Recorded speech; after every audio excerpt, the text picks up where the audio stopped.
take a moment today to thank the boldness of our government and our shareholders. William Hamilton built his venture on the ashes of the Second World War. The copper mine he envisioned was ransacking the First Nations' ancestral territories, drawing the wrath of the local people.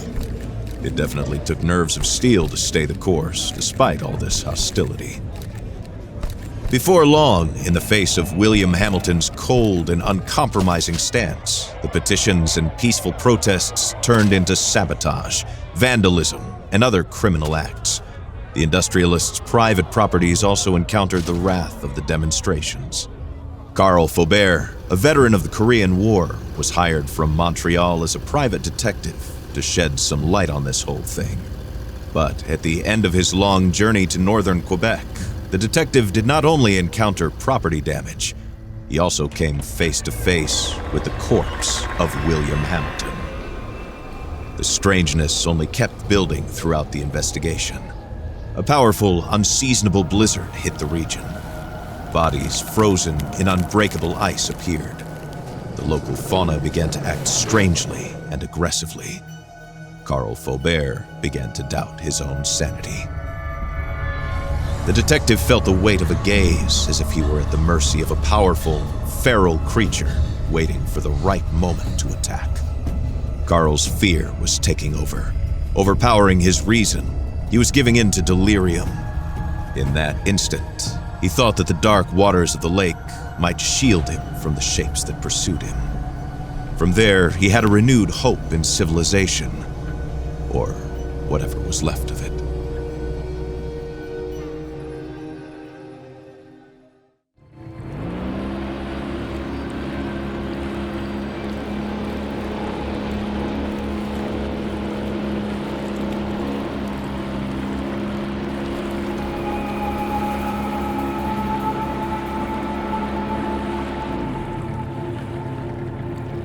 Karl knew that on one of these shores stood William Hamilton's lavish mansion, and there the detective had hopes of finding a way out of the area.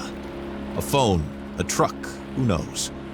Under the luxurious paneling and damask carpets, he might be able to find answers to his questions.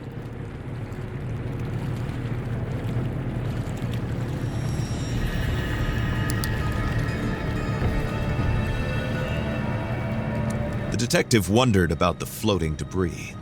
Had it drifted out from the shore, or had it been abandoned there in the middle of nowhere?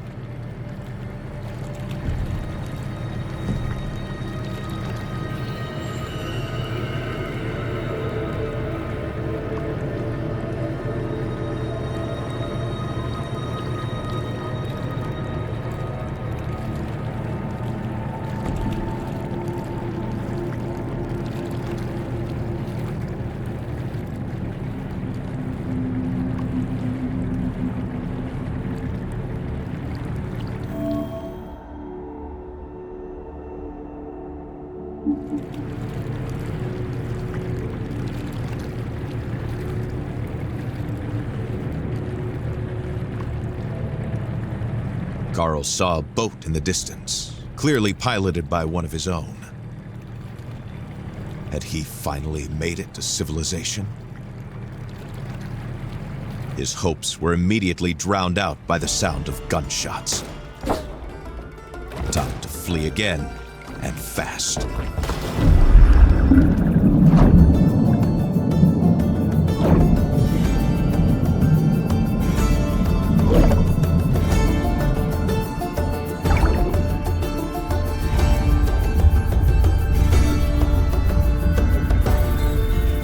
Karl swam without a thought, yet each stroke was desperate. The icy water and his wounds made him feel weaker and weaker. He had to get to shore.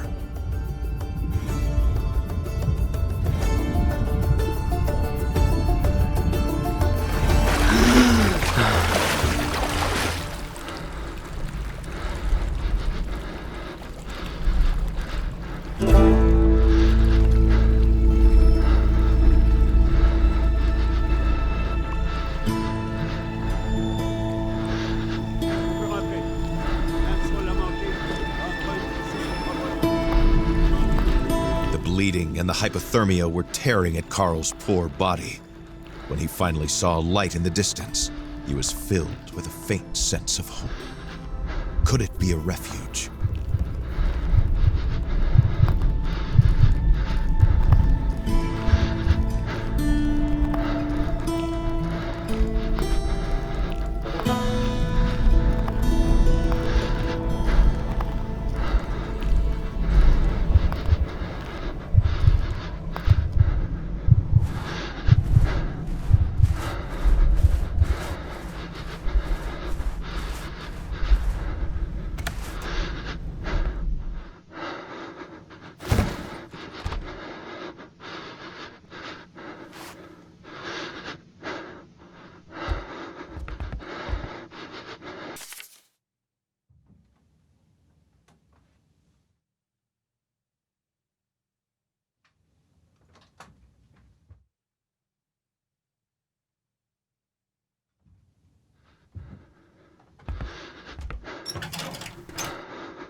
A flashlight to chase away the darkness.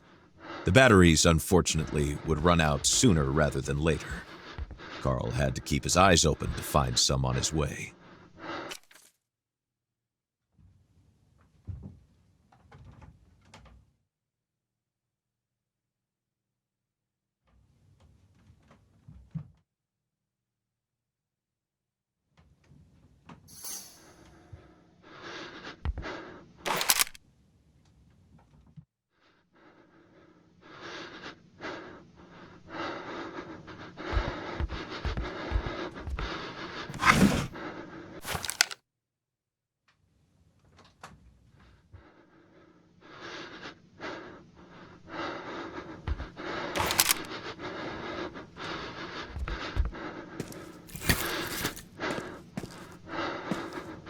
The red glow of the flames allowed Carl to see the full extent of his injuries.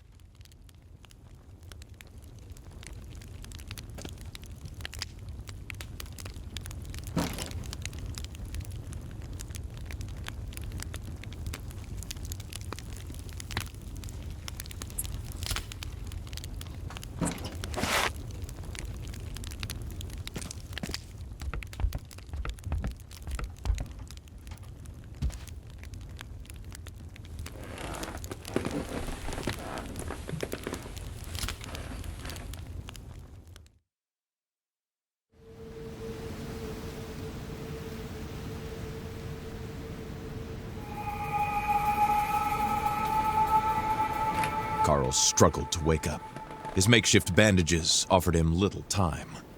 If he wanted to find the truth, he had to get to Hamilton Manor without delay.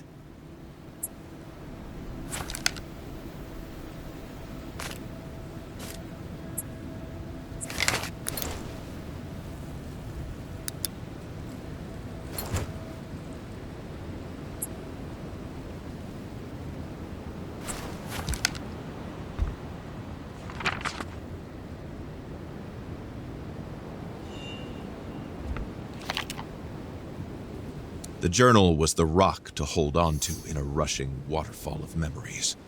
A tool Carl was happy to have back.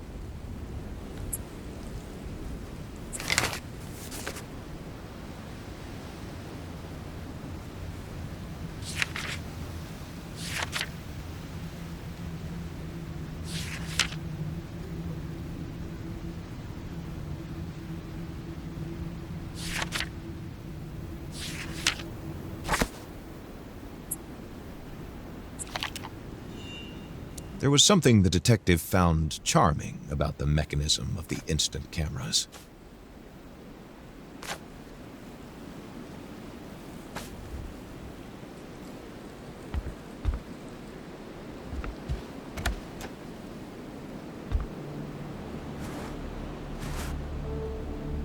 Carl left his refuge, knowing that he was headed to a more comfortable but otherwise ominous place, Hamilton's mansion.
A majestic residence could be seen from afar.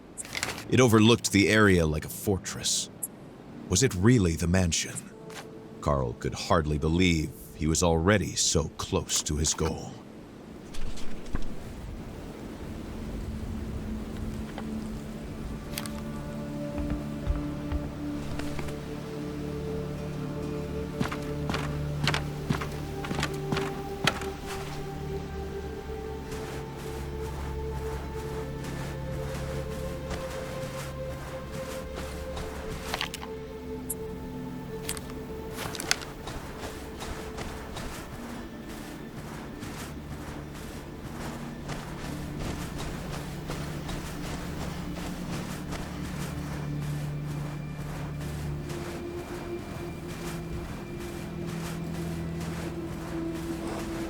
He knew that wolves do not attack people. Still, he had to be careful.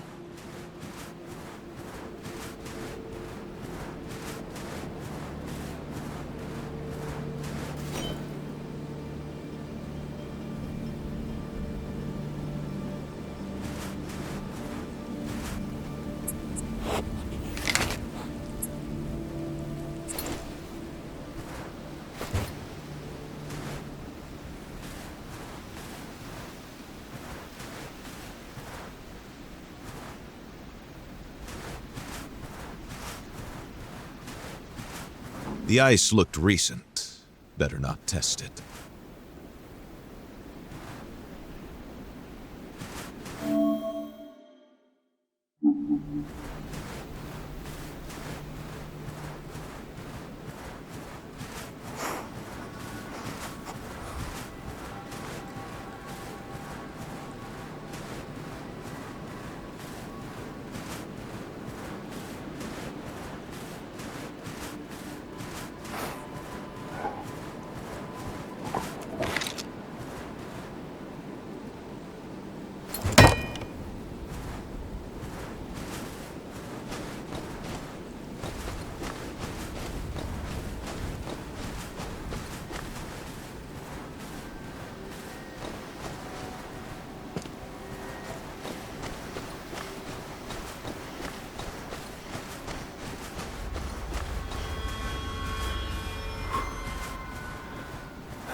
Carl tried to put the horror into perspective.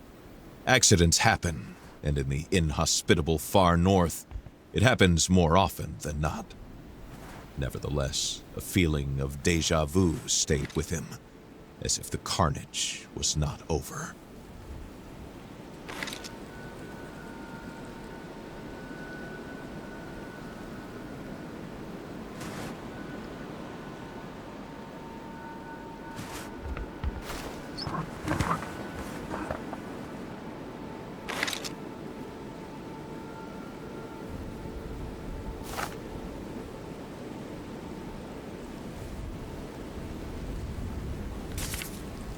What were these mysterious fragments?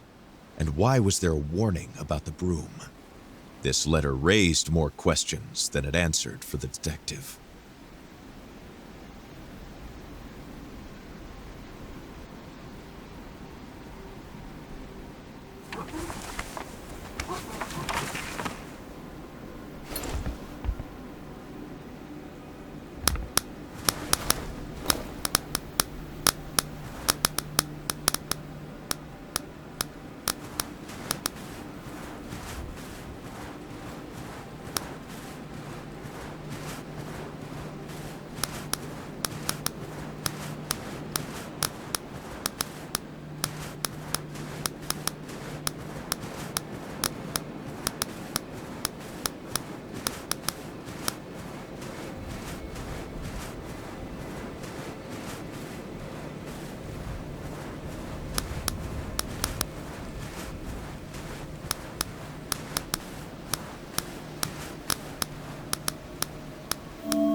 This was the mansion of the late William Hamilton.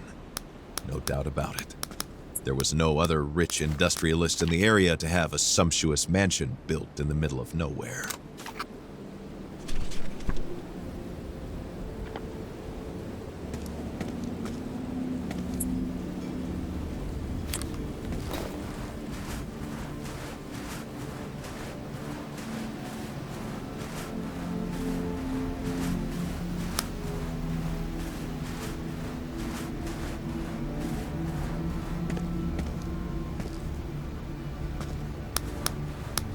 This letter, found in the cabin, mentioned a gazebo. The key to the mansion would likely be there.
Si vous entendez ceci, ce message est crucial. Trouvez un endroit où vous mettre à l'abri. Ne sortez qu'en dernier recours. Si vous avez à sortir, armez-vous et méfiez-vous de quiconque porte les couleurs de la Hamilton Mining Corporation. Tenez-vous le plus loin possible de la faune. Les animaux sont devenus extrêmement agressifs. Je répète, tenez-vous le plus loin possible des animaux et méfiez-vous de quiconque porte les couleurs de la HMC. Si vous entendez ceci, ce message est crucial. Trouvez un endroit où vous mettre à l'abri. Ne sortez qu'en dernier recours. Si vous avez à sortir, armez-vous et méfiez-vous de quiconque porte les couleurs de la Hamilton Mining Corporation. Tenez-vous le plus loin possible de la faune. Les animaux sont devenus extrêmement agressifs. Je répète, tenez-vous le plus loin possible des animaux et méfiez-vous de quiconque porte les couleurs de la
With all this chaos, Carl was sensing a hurried departure.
Added to the mayhem was violence. Carl understood that a tragedy had occurred here. Carl could not decide which was more frightening, the mysterious impulse the inhabitants had to escape, or the inexplicable way in which their escape was interrupted.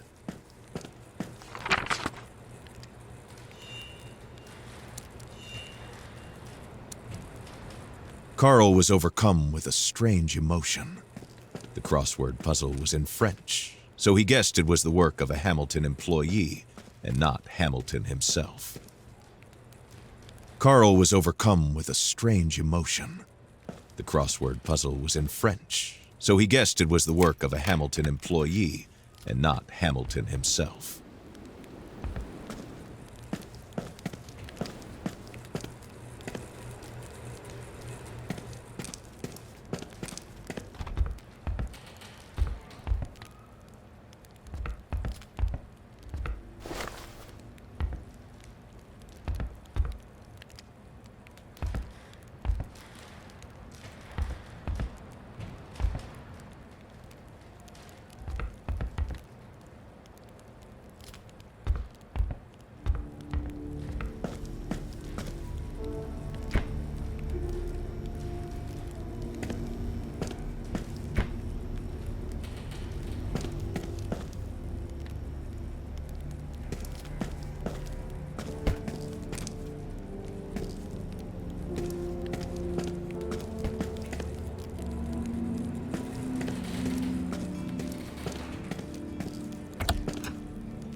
From a simple case of vandalism to a mysterious murder, Carl found himself right in the middle of a battlefield. What could possibly await him now?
feel his muscles weakening, his breath wheezing, his body going numb.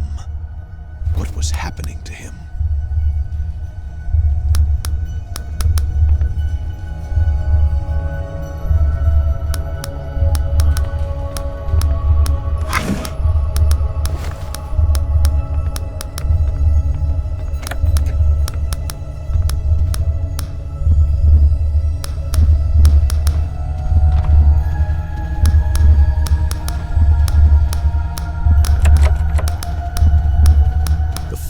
Rocking.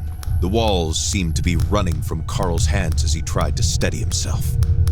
Something was not right. Carl's thoughts were twisting in his head, making him dizzy.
Carl knew how eccentric older millionaires could be. with more money than they know how to spend it.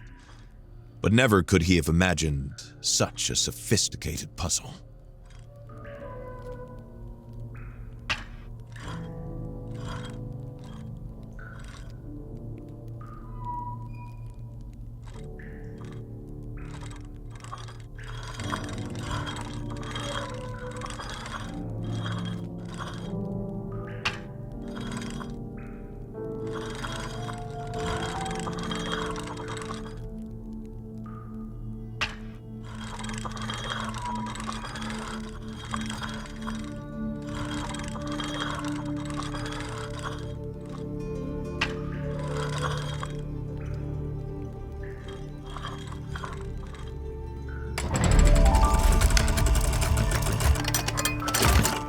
Karla Fabera made a profession out of reconstructing a whole from seemingly incongruous parts. This reconstructed globe forced him to recognize how much more complex the mystery that was currently plaguing Manistan was in comparison.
Struggling to move forward. His feet could hardly find their way in front of him. He doesn't know which way he came from or the way he's going. Everything seems to be going in a circle, a spiral carrying him.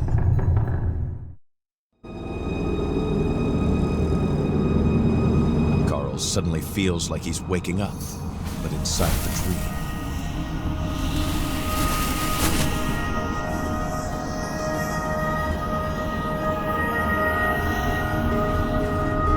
The cold hits him suddenly, like a bucket of freezing water.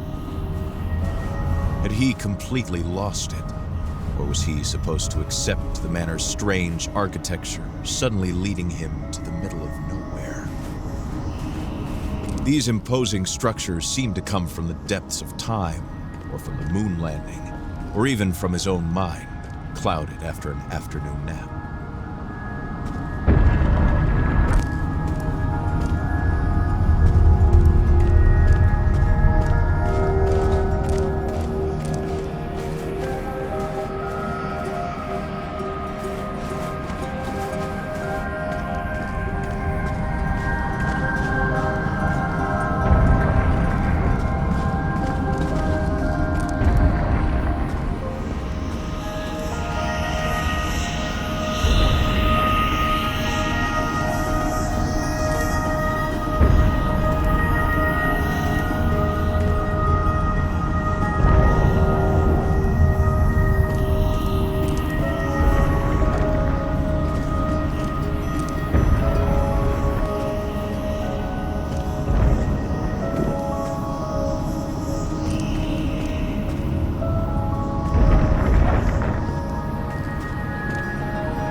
detective had no idea how it worked, but the stones seemed to slide on the rails smoothly as soon as the totem pole was rotated.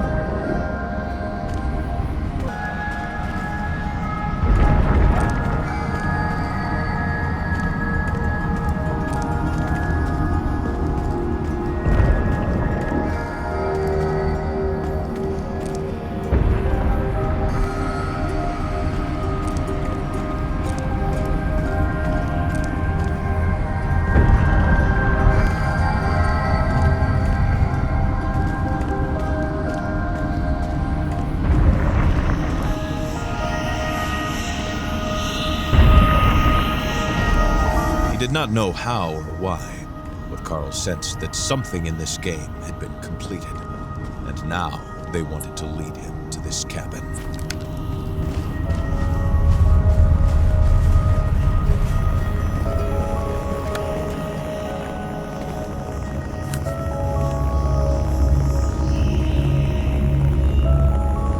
Corbo had been left all alone, abandoned to his fate. There was no longer anyone to rescue him from the torrent of hatred that swept away his heart.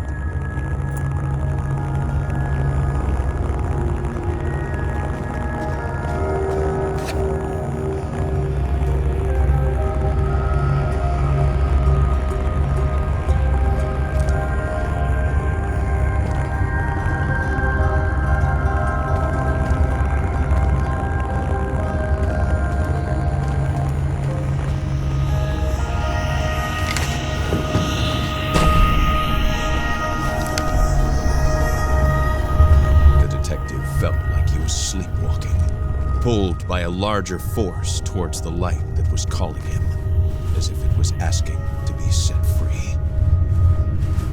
The stone that resonated in the room must have been one of the fragments HMC had been seeking. If he isolated it, Carl hoped he might come to his senses. The pulse of the stone invaded Carl's mind, and he felt a strange, dark presence take shape near him.